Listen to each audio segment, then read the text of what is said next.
زمین دیکھ، فلک دیکھ، فضا دیکھ، مشرق سے ابھرتے ہوئے سورج کو ذرا دیکھ، مشرق سے ابھرتے ہوئے سورج کو ذرا دیکھ۔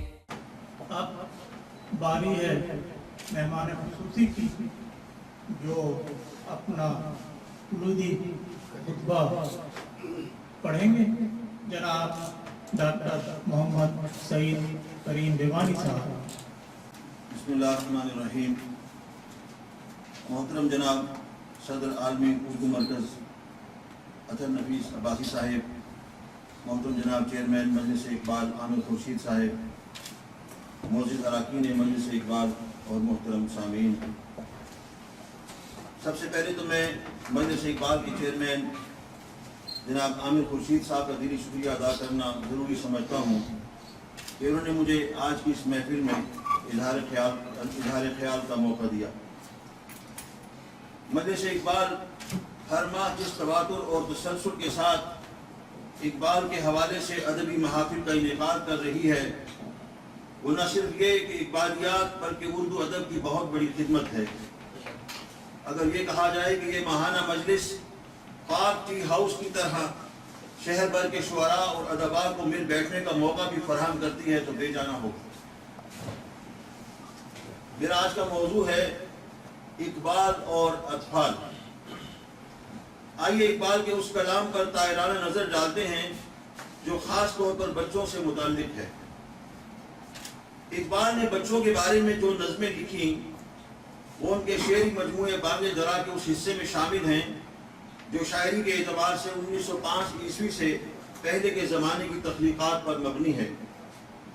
یاد رہے کہ اقبال نے شروع میں صرف اردو زبان میں شاعری کی، بعد میں وہ فارسی کی طرف متوجہ ہو گئے۔ اگرچہ ساتھ ساتھ حسب موقع اردو میں بھی لکھتے رہے، تاہم مسلم لیگ میں شمولیت اختیار کرنے کے بعد انہوں نے زیادہ تر شاعری اردو زبان میں ہی کی ہے، کیونکہ یہی وقت کی ضرورت تھی۔ اقبال ہی وہ پہلے بڑے شاعر تھے جنہوں نے بچوں کے لیے کچھ لکھنے پر توجہ دی، ورنہ ان سے پہلے میر اور غالب سمیت کسی بڑے مشہور شاعر نے اس مت میں کوئی قابل ذکر خامہ فرسائی نہیں کی۔ اگرچہ اقبال کی زیادہ تر شاعری غلامی میں جکڑے ہوئے پابہ زنجیر اور پابہ جولا نوجوانوں کو بیدار کرنے اور انہیں اپنے حق کے لیے جد و جہد کی ترغیب دینے پر مرکوز ہے، ان کی کچھ نظمیں ایسی ہیں جو انہوں نے خاص طور پر بچوں کے لیے لکھی ہیں۔ ان میں سے بیشتر نظموں پر کلمات بچوں کے لیے درج ہیں، جو اس بات کا اعلان ہے کہ نظمیں بچوں کی دلچسپی کے لیے ہیں۔ ذرا غور کرنے پر معلوم ہوگا کہ اقبال نے ان نظموں میں نامانوس الفاظ اور فارسی کی گنجلک اور دقیق ترکیبوں اور بندشوں سے گریز کیا ہے اور اپنے قلم گوہر بار کے زبان و بیان کے پیرائے کو سادہ رکھا ہے۔ تاہم ان نظموں میں بھی کوئی نہ کوئی سبق پنہا ہے اور وہ عام فہم انداز میں بچوں کی تربیت کا کوئی نہ کوئی سامان ڈھونڈ لیتے ہیں۔ علامہ کی اردو کلیات میں 4 کتابیں شامل ہیں: بانگ درا، بال جبریل، ضرب کلیم اور ارمغان حجاز۔ بچوں کے لیے لکھی گئی ان کی زیادہ تر شاعری بانگ درا کے اوائل میں ہے، جو 1924 میں شائع ہوئی، مگر اقبال ان نظموں کو مختلف جلسوں اور مشاعروں میں پڑھتے رہے تھے۔ ان کی پہلی نظم ہمالا ادبی مجلے مخزن میں اپریل 1901 میں شائع ہوئی تھی۔ اقبال کو شروع ہی سے شعر و ادب اور لسانیات سے خاصا لگاؤ تھا۔ 4 سال کے تھے تو قریبی مسجد میں قرآن پاک پڑھنے جایا کرتے تھے۔ پھر سکول میں مولوی میر حسن جیسا قابل استاد میسر آیا جس نے ان میں عربی اور فارسی زبانوں کا ذوق پیدا کیا۔ چنانچہ عربی اور فارسی پر عبور تو انہیں نوجوانی میں ہی حاصل ہو گیا تھا۔ گورنمنٹ کالج لاہور سے آپ نے فلسفے، عربی زبان اور انگریزی لٹریچر میں BA کیا۔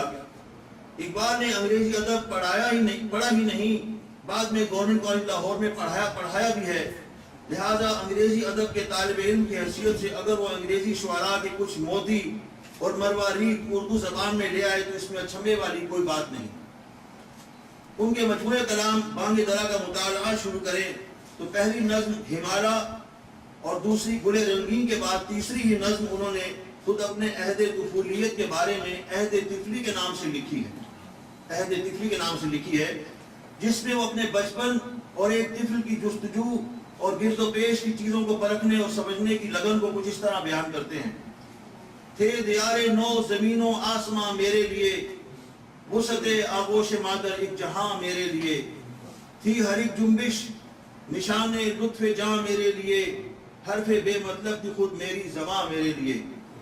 نظم کے آخر میں فرماتے ہیں، آنکھ وقف دید تھی لب مائل گفتار تھا، دل نہ تھا میرا سراپا ذوق استفسار تھا۔ نظم عہد طفلی کے بعد 2 نظمیں چھوڑ کر بانگ درا میں 7 نظموں کا جھرمٹ نظر آتا ہے، جو سب کی سب بچوں کے لیے لکھی گئی ہیں۔ ان کی ترتیب کچھ اس طرح ہے: ایک مکڑا اور مکھی، ایک پہاڑ اور گلہری، ایک گائے اور بکری، بچے کی دعا، ہمدردی، ماں کا خواب اور پرندے کی فریاد۔ پہلی 6 نظموں کے عنوان کے ساتھ لفظ ماخوذ لکھا ہوا ہے، مگر 7ویں نظم پرندے کی فریاد کے ساتھ ماخوذ نہیں لکھا گیا، تاہم تحقیق بتاتی ہے کہ اس نظم کا مرکزی خیال بھی ماخوذ ہے۔ ان نظموں کے علاوہ بانگ درا کے اس حصے میں 4 اور نظمیں بھی شامل ہیں جو بچوں سے متعلق ہیں۔ ان کے نام یہ ہیں: ایک پرندہ اور جگنو، بچہ اور شمع، ہندوستانی بچوں کا قومی گیت، طفل شیرخوار، جو بھی آپ نے سنا تھا گیت۔ ان 7 نظموں کی دیپ مالا میں پہلی نظم ایک مکڑا اور مکھی ہے، جو میری ہووٹ کی نظم دی اسپائڈر اینڈ دی فلائی سے ماخوذ ہے۔ یہ نظم 1829 عیسوی میں شائع ہوئی تھی۔ میری ہووٹ 1799 عیسوی میں پیدا ہوئی اور ان کا انتقال 1888 میں ہوا۔ اس نظم میں ایک مکڑا ایک مکھی کو اپنے گھر آنے کی دعوت دیتا ہے، تاہم جب وہ کسی طرح اس کے جال میں نہیں پھنستی تو اس کی بے جا خوشامد کرنے لگتا ہے، جس پر مکھی کا دل پسیج جاتا ہے اور وہ جو ہی اس کے جال میں قدم رکھتی ہے وہ اسے دبوچ کر کھا جاتا ہے۔ اس نظم کے متن کو علامہ نے من و عن اردو سانچے میں ڈھالا ہے، تاہم اس کا آخری بند جس میں میری ہووٹ خوشامد سے بچنے کی تلقین کرتی ہیں منتقل نہیں کیا، جس کی ظاہری وجہ نظم کی طوالت ہو سکتی ہے۔ بند کچھ یوں ہے: And now dear little children who may this story read, to idle silly flattering words I pray you never give heed, unto an evil counselor close heart and ear and eye, and take a lesson from this tale of the spider and the fly۔ نظم ایک مکڑا اور مکھی کا سیدھا سادہ درس یہ ہے کہ خوشامد بری بلا ہے۔ جیسا کہ نظم کے ایک شعر میں اقبال نے اپنے لفظوں میں یوں بیان کیا کہ 100 کام خوشامد سے نکلتے ہیں جہاں میں، دیکھو جسے دنیا میں خوشامد کا ہے بندہ۔ کلیات اقبال کے اردو ایڈیشن میں رالف والڈو ایمرسن سے 2 نظمیں ماخوذ ہیں۔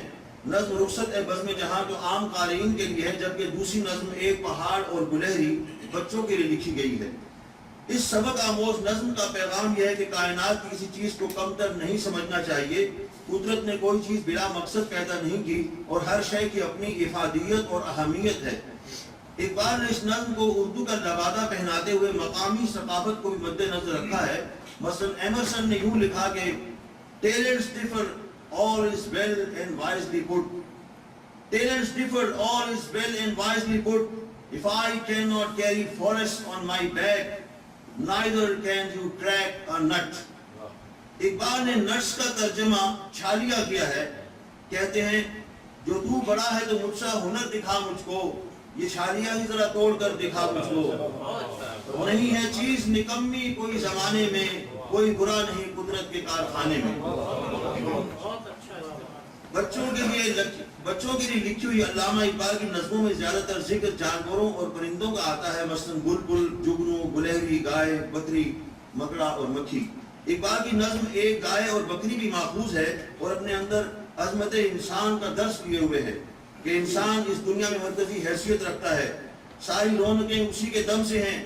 اس نظم میں ایک گائے بکری سے شکوہ کرتی ہے کہ انسان اس پر بہت ظلم کرتا ہے۔ اس پر بکری اسے سمجھاتی ہے کہ انسان ہمارے وجود کا ضامن بھی تو ہے، اگر انسان نہ ہوتا تو جنگلی درندے ہمیں چیر پھاڑ کر کھا جاتے۔ عظمت انسان کا موضوع اقبال کی عام شاعری میں کئی بار آیا ہے، مثلا عروج آدم خاکی سے انجم سہمے جاتے ہیں کہ یہ ٹوٹا ہوا تارا مہ کامل نہ بن جائے۔ اسی طرح فرماتے ہیں عروج آدم خاکی کے منتظر ہیں تمام، یہ کہکشاں، یہ ستارے، یہ نیلگوں افلاک۔ ان کی نظم لالہ صحرائی سے ایک شعر دیکھیے کہ ہے گرمی آدم سے ہنگامہ عالم گرم، سورج بھی تماشائی، تارے بھی تماشائی۔ یہ نظم ایک گائے اور بکری بھی عام فہم اور سادہ زبان میں لکھی گئی ہے. اس کا آخری شعر دیکھیے کہ یوں تو چھوٹی ہے ذات بکری کی، دل کو لگتی ہے بات بکری کی. یہ شعر پڑھ کر لگتا ہی نہیں کہ یہ اسی شعلہ بیان شاعر کا شعر ہے جو علم و ادب کی دنیا کا شہریار ہے اور جس کی اردو شاعری نے تحریک پاکستان میں کلیدی کردار ادا کیا اور جن کی ہر نظم میں دقیق خیالات اور خوبصورت تراکیب کی زنجبیلیں بہہ رہی ہیں. اب آئیے اس نظم کی طرف جس کے سائے میں کئی نسلیں پروان چڑھی ہیں. مشہور زمانہ نظم بچے کی دعا ماٹلڈا ایڈورڈز کی نظم A Child's Prayer سے ماخوذ ہے جو 1873 عیسوی میں لکھی گئی تھی. اس نظم میں کل 11 اشعار ہیں، تاہم علامہ نے اسے 6 اشعار تک محدود کیا ہے. اصل نظم کے 5 بند یا اسٹینزا ہیں جن میں سے اقبال نے کچھ خیالات ضرور اخذ کیے ہیں مگر انہیں اپنے مذہبی اور معاشرتی تقاضوں سے ہم آہنگ کرتے ہوئے. بعض اشعار کو انہوں نے شامل نہیں کیا اور ان کی جگہ دعائیہ خیالات کو جگہ دی ہے. پہلے بند میں ماٹلڈا ایڈورڈز کہتی ہیں God make my life a little light within the world to glow, a little flame that burneth bright wherever I may go. علامہ نے little light کو بڑی خوبصورتی سے لفظ شمع میں پرویا ہے. لب پہ آتی ہے دعا بن کے تمنا میری، زندگی شمع کی صورت و خدایا میری، دور دنیا کا میرے دم سے اندھیرا ہو جائے، ہر جگہ میرے چمکنے سے اجالا ہو جائے. ماٹلڈا کہتی ہیں God make my life a little flower that giveth joy to all, content to bloom in native power, although the place be small. Iqbal نے اس کو یوں لیا کہ وہ میرے دم سے یوں ہی میرے وطن کی زینت جس طرح پھول سے ہوتی ہے چمن کی زینت. اس سے اگلا بند علامہ نے چھوڑ دیا ہے جو کچھ یوں تھا God make my life a little song that comforteth the sad, that helpeth others to be strong and makes the singer glad. اس کی جگہ علامہ نے اپنی طرف سے اس شعر کا اضافہ کیا زندگی ہو میرے پروانے کی صورت یارب، دل کی شمع سے ہو مجھ کو محبت یارب. اگلے بند میں ماٹلڈا ایڈورڈز نے غریبوں اور کمزوروں کے حوالے سے یوں دعا کی God make my life a little staff whereon the weak may rest. اسے اقبال نے ایسے پیش کیا ہے کہ وہ میرا کام غریبوں کی حمایت کرنا، درد مندوں سے ضعیفوں سے محبت کرنا. اگلا بند ہمسایوں کی خدمت کے بارے میں ہے جسے اقبال نے کیری نہیں کیا. ان کا آخری بند کچھ اس طرح ہے God make my life a little hymn of tenderness and praise, of faith that never waxeth dim in all the wondrous ways. Iqbal اس دعائیہ بند کو اسلامی رنگ دیتے ہوئے اور اس کے حسن کو مزید نکھارتے ہوئے یوں رقم تراز ہوئے میرے اللہ برائی سے بچانا مجھ کو، نیک جو راہ ہو اس راہ پہ چلانا مجھ کو. نوٹ کیجئے گا کہ گاڈ کی جگہ اقبال نے لفظ اللہ استعمال کر کے شعر کو 4 چاند لگا دیے ہیں. اس نظم کو اقبال نے اپنی وطنی اور مذہبی رنگ میں اس طرح ڈھالا ہے کہ کوئی یہ نہیں کہہ سکتا کہ اصل نظم کسی غیر مسلم کی لکھی ہوگی. اقبال کی یہ نظم پاکستان اور ہندوستان کے بیشتر سکولوں میں آج بھی صبح اسمبلی کے وقت مل کر پڑھی جاتی ہے اور نصاب میں بھی شامل رہی ہے. ہر چند کے اقبال کے زیادہ اہم شعری کام کا تعین اس وقت ہوا جب وہ کشمکش حریت کے میدان میں اترے. ان کی ہلکی پھلکی نظمیں جو انہوں نے بچوں کے لیے لکھی اپنی الگ اہمیت رکھتی ہیں. یہ دعا ہر مسلمان بچے کے لیے بزرگانہ آشیرواد ہے. یہ نظمیں کسی خاص موقع یا فرمائش کے تحت نہیں لکھی گئیں جیسا کہ وہ انجمن حمایت اسلام کے سالانہ جلسے کے لیے مسلمانوں کو گرمانے اور انہیں نشاط ثانیہ کے لیے متوجہ کرنے کے لیے لکھا کرتے تھے، بلکہ چونکہ وہ خود انگریزی ادب کے طالب بھی تھے اور بعد میں استاد بھی بنے تو یقیناً ان نظموں نے اقبال جیسے سخن طراز کو متاثر کیا ہوگا جس پر انہوں نے ان نظموں کو اردو کا پیرہن پہنایا. یہ نظمیں خاص طور پر بچوں کے لیے لکھی گئی تھی مگر اس کا یہ مطلب نہیں کہ ان کے بقیہ کلام سے بچے استفادہ نہیں کر سکتے. بقیہ کلام سے بچے استفادہ نہیں کر سکتے. دیکھا جائے تو تحریک پاکستان کے بعد ان کے کلام سے سب سے زیادہ فیضیاب بچے ہی ہوئے ہیں. علامہ اقبال کے اشعار تقریباً ہر تقریر اور مضمون کی ضرورت ہوتے ہیں. اقبال کے ہاں موضوعات کا وہ تنوع پایا جاتا ہے کہ معاشرتی مسائل کے حوالے سے کی جانے والی ہر تقریب اور گفتگو میں ان کے اشعار کو استعمال کرنا پڑتا ہے. سوچنے کی بات یہ ہے کہ اقبال کی شاعری سے پہلے کے تقریری مقابلوں میں بچے کیا کرتے ہوں گے، کیونکہ کوئی کتنا ہی بڑا معجز بیان مقرر کیوں نہ ہو اسے اپنی تقریر کو بااثر بنانے کے لیے اقبال کا حوالہ دینا پڑتا ہے. اقبال کا کلام ہر خاص و عام اور چھوٹے بڑے کے لیے ہے ان کے کلام میں صغار و کبار کے درمیان کوئی فرضی خط استوا بھی حائل نہیں۔ ان کا ہر شعر علم و ادراک کا پتراج ہے جس سے ہر کوئی استفادہ کر سکتا ہے، مگر ظاہر ہے کہ ان کا کلام عمومی طور پر سر بسر نوجوانوں کے لیے ہے۔ وہ جانتے تھے کہ نوجوانوں میں جو جوہر چھپا ہوا ہے وہ جوہری توانائی سے کم نہیں۔ وہ اس جوہری توانائی کا اخراج چاہتے تھے تاکہ حرمہ نصیب اور بے نیل مرام قوم کو خود رفتگی سے نکال کر خودی اور خود اعتمادی سے آراستہ کریں اور رنجور زدہ ملت میں رجائیت کی روح پھونک دیں تاکہ وہ اپنی منزل کی طرف گامزن ہو۔ جوانوں کو میری آہ سحر دے، جوانوں کو میری آہ سحر دے، پھر ان شاہین بچوں کو بالو کر دے۔ آپ نے انگریزوں کی دریوزہ گری اور غلامی سے نروان حاصل کرنے کے لیے نہ صرف ایک روح پرور شاعری سے قوم کو گرمایا بلکہ بذات خود آل انڈیا مسلم لیگ میں شامل ہو کر اور اس کی صدارت کے عہدے پر فائز ہو کر الہ آباد کے 1930 کے اجلاس میں 2 قومی نظریہ بھی پیش کیا، جس کے بعد تحریک پاکستان نے زور پکڑا اور مسلمانوں کو اپنی منزل نظر آئی۔ وہ صرف بزم سخن میں ہی زمزمہ پیرا نہیں تھے بلکہ عملی طور پر بھی تحریک آزادی میں شریک تھے۔ ان کی ایک اور مشہور نظم ہمدردی کی طرف چلتے ہیں جو ولیم کاؤپر کی نظم The Nightingale and Glow Man سے ماخوذ ہے۔ اس طویل نظم سے علامہ اقبال نے ایک اور نظم ایک پرندہ اور جگنو بھی اخذ کی ہے۔ نظم ایک پرندہ اور جگنو میں ولیم کاؤپر کی طویل نظم کے مرکزی خیال اور متن کو اسی طرح رہنے دیا گیا ہے۔ اصل نظم کے مطابق ایک بلبل بھوک سے لاچار بیٹھا تھا، یکایک اسے ایک جگنو نظر آیا تو اس نے اسے کھانے کے لیے گرفت میں لے لیا۔ اس پر جگنو نے اسے احساس دلایا کہ تم آواز کے سفیر ہو تو میں روشنی کی مشعل ہوں، دونوں کو خدا نے لاجواب صلاحیتیں ودیعت کی ہیں وغیرہ وغیرہ۔ اس پر بلبل کا دل پسیج گیا اور اس نے اسے چھوڑ کر کھانے کے لیے کچھ اور ڈھونڈ لیا۔ اقبال کی نظم ہمدردی انگریزی نظم The Nightingale and Glow Worm سے مطابقت نہیں رکھتی۔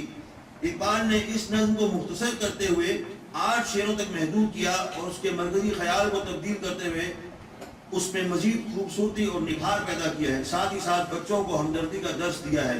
نظم کچھ یوں ہے، لطف اٹھائیے گا۔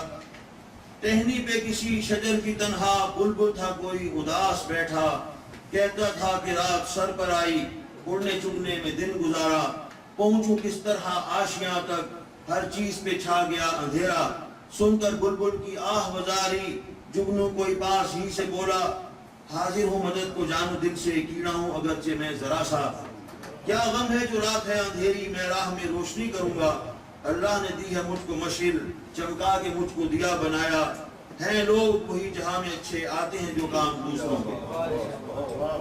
اقبال نے ایک طرف تو نوجوانوں اور بڑوں کو حصول آزادی کے لیے کچھ کر گزرنے کا درس دیا تو دوسری طرف بچوں کے لیے ایسی نظموں کا انتخاب کیا جو کردار سازی میں ممد اور معاون ہو۔ یہی چھوٹے چھوٹے سبق ہیں جو نہ صرف انسان کی زندگی کو خوشگوار بناتے ہیں بلکہ اس کے ارد گرد رہنے والوں کو بھی حوصلہ اور توانائی فراہم کرتے ہیں۔ اقبال بچوں سے مخاطب ہوں یا بڑوں سے، ان کی شاعری مقصدیت کی شاعری ہے۔ در حقیقت ترقی پسند تحریک سے بہت پہلے یہ اقبال ہی تھے جنہوں نے گل و بلبل کی شاعری سے کنارہ کش ہوتے ہوئے اپنے عصری مسائل کی طرف توجہ دی اور اپنے کلام کے ذریعے آزادی کی شمع فروزاں کی۔ علامہ اقبال کی ایک اور نظم ماں کا خواب ولیم بارنس کی نظم The Mother's Dream سے ماخوذ ہے۔ علامہ نے اس نظم کا مرکزی خیال اسی طرح رہنے دیا ہے اور اپنے الفاظ میں ڈھالتے ہوئے اصل نظم کا معنوی ترجمہ کیا ہے۔ یہ نظم بچوں سے زیادہ ان والدین کی دل جوئی اور اشک شوئی کے لیے لکھی گئی ہے جن کے بچے عہد طفولیت میں ہی اللہ کو پیارے ہو گئے ہوں۔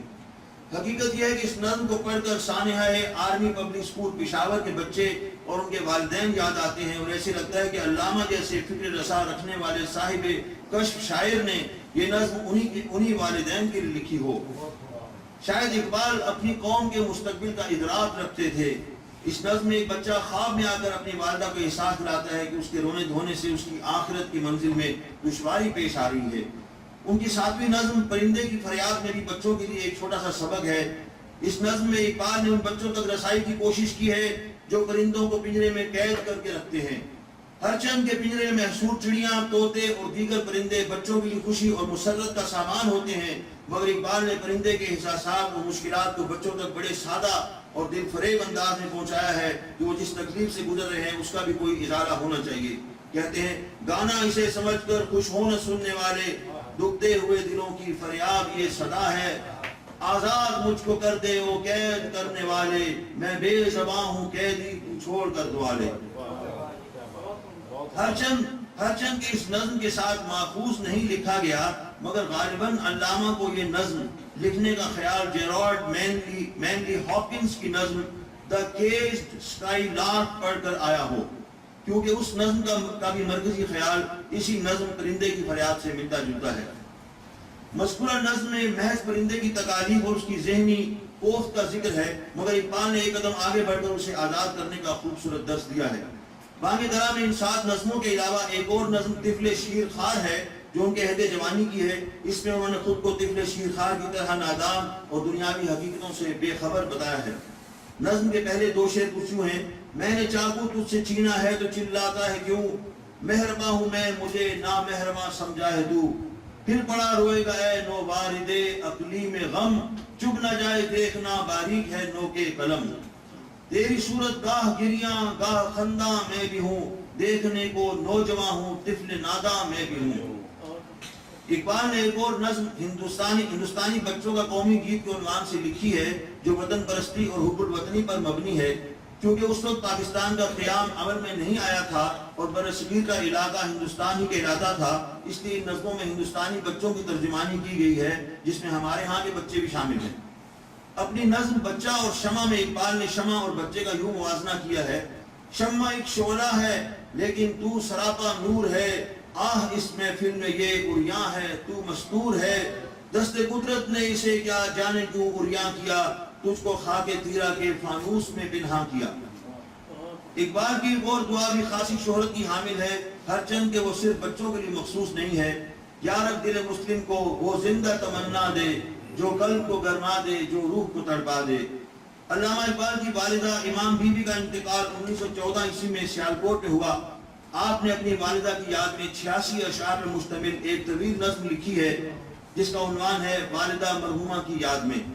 اس نظم میں اقبال خود ایک طفل کی صورت نظر آتے ہیں جو اپنی ماں کے بچھڑ جانے پر نوحہ کنا ہے۔ نظم کا آخری شعر سب سے مشہور ہوا کہ اکثر قبور کے قطعوں پر عام لکھا جانے لگا: آسماں تیری لہت پر شبنم افشانی کرے، سبزہ نورستہ اس گھر کی نگہبانی کرے، سبزہ نورستہ اس گھر کی نگہبانی کرے۔ بانگ درا کے علاوہ ضرب کلیم میں تعلیم و تربیت کے حصے میں طالب علم کے نام سے ایک قطعہ ملتا ہے جس میں اقبال نے اپنے مخصوص انداز میں طالب علموں کے لیے ایک بلند و بالا معیار مرتب کیا ہے۔ فرماتے ہیں: خدا تجھے کسی طوفان سے آشنا کر دے کہ تیرے بحر کی موجوں میں اضطراب نہیں، تجھے کتاب سے ممکن نہیں فراغ کہ تو کتاب خواہ ہے مگر صاحب کتاب نہیں۔ علامہ اقبال نے قوم کے بچوں کو تو بہت نصیحتیں کی مگر خود اپنے بچے کی کیا ذہنی تربیت کی۔ اس نظم کے کچھ شعر کچھ اشعار سماعت فرمائیے۔ یہ نظم آپ نے اپنے بیٹے جاوید اقبال کے خط کے جواب میں لکھی تھی جو انہوں نے لندن قیام کے دوران انہیں ارسال کیا تھا۔ فرماتے ہیں: دیار عشق میں اپنا مقام پیدا کر، دیار عشق میں اپنا مقام پیدا کر، نیا زمانہ نئے صبح و شام پیدا کر، میرا طریق امیری نہیں فقیری ہے، خودی نہ بیچ غریبی میں نام پیدا کر۔ بہت شکریہ۔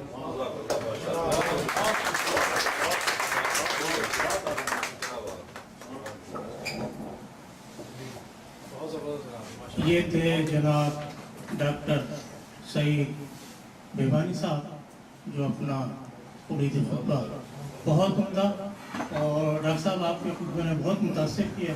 ہم امید کرتے ہیں کہ آپ جو ہے ہمارے مجلس اقبال کے پلیٹ فارم سے آگے بھی لکھتے رہیں گے اور ہم آپ کی علمیت سے استفادہ کرتے رہیں گے۔ اب میں گزارش کروں گا جناب